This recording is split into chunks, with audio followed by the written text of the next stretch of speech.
नमस्कार, मेरा नाम है रवि यादव। आज मैं आपको पढ़ाऊंगा दिल्ली दरबार जो 1911 में लगाया गया था। जॉर्ज फिफ्थ को सम्राट घोषित किया गया था भारत का, क्योंकि 1910 ईस्वी में ब्रिटेन के सम्राट एडवर्ड सेवन्थ की मृत्यु हो चुकी है। अब उसके बाद उनका बेटा जॉर्ज फिफ्थ राजकुमार बनता है, सम्राट बनता है। तो ये प्रथा चलती आ रही थी कि जो भी ब्रिटेन का सम्राट होता था, तो ब्रिटेन के उपनिवेश जो थे, जहाँ जहाँ ब्रिटेन वालों ने अधिकार कर रखा था, वहाँ वहाँ ये सम्राट जाकर अपने आप को सम्राट घोषित करवाते थे वहाँ का भी। ठीक, ये प्रथा चलती आ रही थी। ऐसे ही 3 बार दिल्ली दरबार लगे हैं। 1877 में जब महारानी विक्टोरिया बनी थी साम्राज्ञी, तो इंडिया में आई थी, उनके लिए दिल्ली दरबार लगाया गया था और भारत का साम्राज्ञी भी उन्हें घोषित किया गया था। साम्राज्ञी मतलब जैसे सम्राट मेल होता है और फीमेल को साम्राज्ञी कह देते हैं।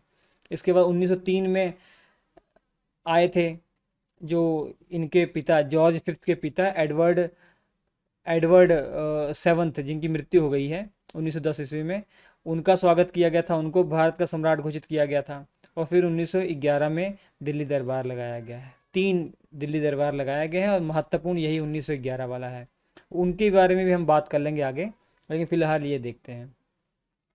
तो इंडियन नेशनल मूवमेंट का लेक्चर नंबर 11 है। स्टेप बाय चल रहे हैं हम। उग्रवादी जो चरण चल रहा है आपका 1905 से 1919 में जो भी महत्वपूर्ण घटनाएं हुई हैं इंडियन नेशनल मूवमेंट से संबंधित, वही हम पढ़ रहे हैं। तो 1911 में दिल्ली दरबार, ये देख लीजिए, दिल्ली में एक भव्य दरबार लगाया गया, बहुत ही खतरनाक दरबार लगाया गया। इतना पैसा खर्च किया गया, इतना पैसा खर्च किया गया कि सोच भी नहीं सकते आप। तो ये हैं जॉर्ज पंचम और उनकी वाइफ मैरी। तो इनको भारत का सम्राट और भारत की साम्राज्ञी घोषित करने के उद्देश्य से ये आए थे। ठीक है, क्योंकि 1910 ईस्वी में इनके पिता, ये जो जी जॉर्ज फाइव फिफ्थ हैं, इनके पिता एडवर्ड सेवन्थ थे, उनकी मृत्यु हो चुकी है। इसी के बाद 1910 में ये सम्राट बन गए हैं ब्रिटेन के, तो इसलिए आए हैं ये। और किसने दिल्ली दरबार होस्ट किया था उस समय, भारत का वायसराय कौन था? तो Lord Hardinge second. Lord Hardinge second, ये तस्वीर देख लीजिए, उस समय भारत का ये वायसराय था। ठीक, दुल्हन की तरह पूरा दिल्ली को सजा दिया गया था बच्चों। और इस दिल्ली दरबार की इम्पोर्टेंट बात ये है ना, इसमें जो मुकुट पहना था, जो क्राउन पहना था, बहुत ही बेशकीमती था। कहा जाता है कि हजारों उसमें मोती लगे हुए थे, हीरे लगे हुए थे, बहुत बेशकीमती था। तो इस मुकुट को इंपीरियल क्राउन ऑफ इंडिया कहा जाता है।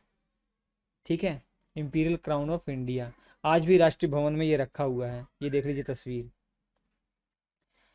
अब इसमें घोषणा क्या हुई, ये दिल्ली दरबार लगाया गया, बहुत ही सजा सजा कर दिल्ली दरबार लगाया गया।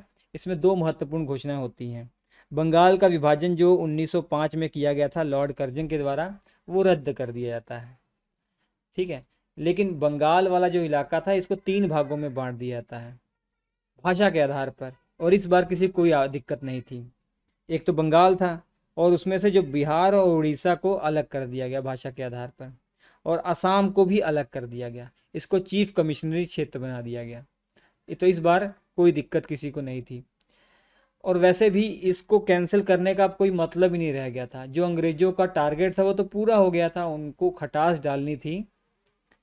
ठीक है, भारत में सांप्रदायिक भावना को बढ़ाना था, वो उनका उद्देश्य पूरा हो गया था। हम लोग एक तरीके से बट गए थे, दिमाग में बंटवारा हो चुका था, मुस्लिम लीग भी गठित हो चुकी थी, आप सब जानते ही हैं।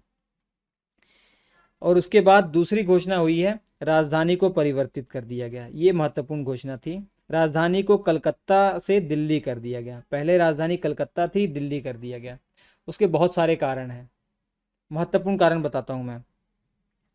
पहली बात, पहला विश्व युद्ध जैसे माहौल बन रहे थे, तो इस कारण से अंग्रेजों को डर लग गया कि भैया हम तो किनारे हैं, समुद्र के किनारे हैं, वहाँ हमला होगा तो घातक हो जाएगा।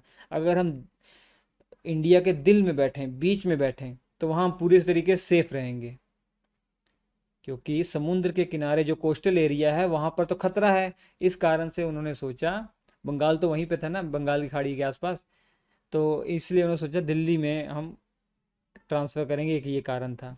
और दूसरा, बंगाल आप जानते हैं कि सबसे पहला जो लोगों के अंदर राष्ट्र भावना जागी, देश प्रेम जागा, तो वो सबसे पहले बंगाल में जागा। और बंगाल के अंदर बहुत सारे जो राष्ट्रवादी थे, देश के लिए कर गुजरने वाले, वो बहुत वहाँ हो गए थे।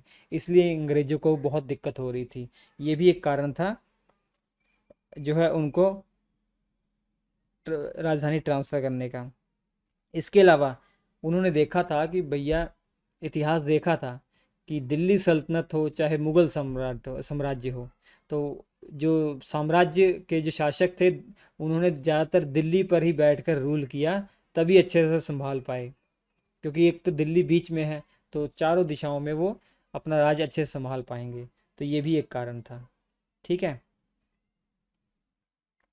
इसके अलावा महत्वपूर्ण चीज़ें ये हैं कि घोषणा कब हुई है और हकीकत में दिल्ली राजधानी कब बना, वो अलग अलग चीज़ें हैं। 12 दिसंबर 1911 को घोषणा हुई थी कि दिल्ली को अब राजधानी बनाया जाएगा, लेकिन बनाया कब गया, वो एक साल के बाद 23 दिसंबर 1912 को बनाया गया। ठीक है, ये याद रखेंगे आप। कुछ नोट याद कर लीजिए इस दिल्ली दरबार से संबंधित, बहुत महत्वपूर्ण नोट है कि नई दिल्ली जो नाम आप सुनते हैं ना, ये 1927 में नाम रखा गया। और एडविन लुटियन, ये बहुत बड़े आर्किटेक्ट थे उस समय। तो इनको दिल्ली को पूरी तरीके से, दिल्ली की रूपरेखा, दिल्ली का जो पार्लियामेंट है, ये सब उसका जो आर्किटेक्ट हैं और यही हैं। ठीक है, उसके जो आर्किटेक्ट हैं यही हैं। इसके अलावा कांग्रेस का अधिवेशन हुआ था उस समय 1911 में, और ये कलकत्ता के अंदर अधिवेशन हुआ था। तो इस अधिवेशन में निंदा की गई कि भैया ये इतना पैसा खर्च किया गया है, तो ये खर्च, फिजूल खर्च का निंदा किया गया था, ये पूछा जाता है। और इस दिल्ली दरबार की अध्यक्षता की थी विशन नारायण धर ने। और इस अधिवेशन का ये भी इम्पोर्टेंट बात है कि यहाँ पर पहली बार जनगण मन गाया गया, जो रविंद्रनाथ टैगोर के द्वारा रचित है। आप जानते हैं रविंद्रनाथ टैगोर ने ही जनगण मन गाया हुआ है। ठीक, ये बहुत महत्वपूर्ण फैक्ट है। इसके अलावा दिल्ली दरबार कितनी बार लगाया गया? 1877 में लगाया गया, 1903 में लगाया गया, 1911 में लगाया गया। तो 1877 में जब लगाया गया, उस समय लॉर्ड लिटन भारत के वायसराय थे, और महारानी विक्टोरिया को भारत की साम्राज्ञी घोषित किया गया। और लॉर्ड कर्जन 1903 में थे। सबसे ज़्यादा पैसा ये लॉर्ड कर्जन ने ही खर्च किया था 1903 में। और सम्राट थे एडवर्ड सेवन्थ, और उनकी महारानी, उनकी वाइफ जो थी अलेक्जेंडा, इनको भारत का सम्राट और साम्राज्ञी घोषित किया गया। उसके बाद एडवर्ड सेवन्थ की मृत्यु के बाद उनका बेटा जो जॉर्ज फिफ्थ है, वो सम्राट बनता है, और उसकी वाइफ मैरी, इनको भारत का सम्राट घोषित किया गया। और इस समय जो भारत का वायसराय था, लॉर्ड हार्डिंग सेकंड था। इतनी बातें आपको ये याद रखनी है। दिल्ली दरबार बहुत छोटा सा था। अब इसके बाद प्रथम विश्व युद्ध होने वाला भैया। प्रथम विश्व युद्ध का हमारे भारतीय राष्ट्रीय आंदोलन पर क्या प्रभाव पड़ा, वो समझना। उससे पहले आपको प्रथम विश्व युद्ध अच्छे से पढ़ना पड़ेगा। मैं पढ़ाऊंगा पहले प्रथम विश्व युद्ध। हालांकि ये आपका विश्व इतिहास का चीज़ है, लेकिन इसमें आपको पढ़ना ज़रूरी है, तभी तो आपको समझ में आ पाएगा, तभी तो ये समझ में आएगा कि क्या प्रभाव हमारे ऊपर पड़े, हमारे राष्ट्रीय आंदोलन पर क्या प्रभाव पड़े। ठीक है, तो वो 12वां लेक्चर होगा। अच्छा लगा हो तो लाइक करना चाहिए आपको, सब्सक्राइब कर दीजिए, शेयर कर दीजिए। हम आपसे मिलते हैं अगले एपिसोड में, तब तक के लिए नमस्कार।